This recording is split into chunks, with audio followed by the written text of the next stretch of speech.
a cheerleader. For some of you, the first thing that might come to mind is the stereotype we're all used to.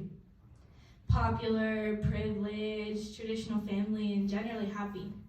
Me too. But that was never my story. I discovered that it could mean something entirely different. In a way, cheerleading saved my life, and it all started at the Boys and Girls Club. I am a cheerleader, but I haven't always been one. My name is Alana Johnson, I am 16 years old, and I am a lifelong club member. My dad was a single parent working for the Boys and Girls Club in Albany when I was a toddler. The clubs were where I spent most of my time growing up. My father was all I had for a long time. My biological mom struggled with substance abuse and left us at a young age. It's been tough growing up without my mom and knowing that she chose drugs over me. I've dealt with a lot of adversity over the years, from having 3 different moms in and out of my life, 7 younger siblings that stole my parents' attention, having to pick up my entire life and move away at a young age. Somewhere along the way, I lost my identity. I didn't know where I fit in anymore. My self-esteem diminished. I longed for attention from adults that my childhood lacked. Through all of the changes, the only constant in my life was me being a club kid. And even though I would move between different clubs, they continued to give me the stability through the chaos.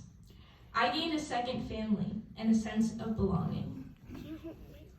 At 7 years old, my dad and I moved to Bend, where I became a member of my current club. On my very first day, I immediately connected with one staff in particular. She had not only been my mentor, but also a mother figure and a best friend for the last 8 years. Whitney has been my rock throughout every conflict in my life. Without her, I would not be standing here, healthy and happy, for you all today. Rewind to middle school, and my life took a pretty terrible turn.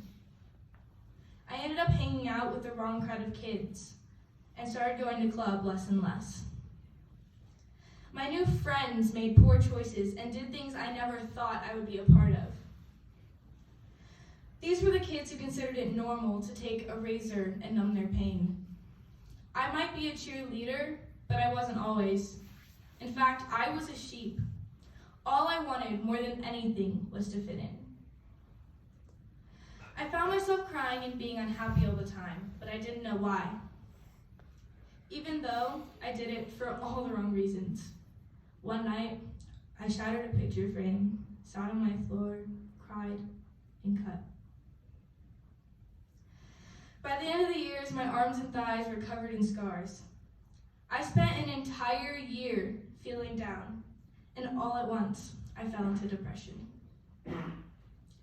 I remember feeling so stuck one night and not knowing what to do anymore. I knew I needed help or I would never get out of that dark hole. The next day, I went to club.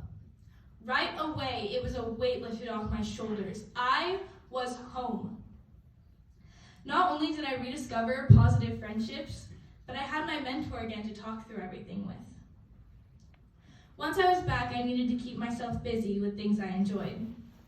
Whitney encouraged me to join the cheer squad through the Boys and Girls Club. At first, my low self-esteem held me back, but I trusted her. I very quickly excelled. I found a new talent and something I was passionate about. In this one moment in my life, I had completely transformed. I became a cheerleader. I became resilient, confident, and I was a role model for my fellow club members.